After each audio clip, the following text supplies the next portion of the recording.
дигитална среда и за да можем да бъдем разпознати от съответните протоколи в киберпространството, има нужда ние да оставаме следи.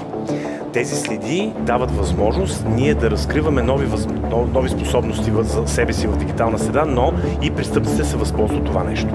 Кои са най-честите следи, които оставяме? С всичко, което споделяме в социалните мрежи и в интернет, най-често споделяме видеа, снимки. Кои са тези следи?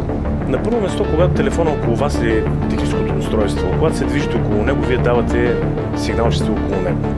Не е необходимо дори да оперирате с телефона си. Дори да го държим в ръката си, просто той знае, че сме около него. Точно така. Дори когато сутринта станете и без да го докоснете, телефона маркира, че вие се събуждате в 6:12. Как разбира? Тъй като операционната система има специални вибрационни елементи, които засичат движение в стаята.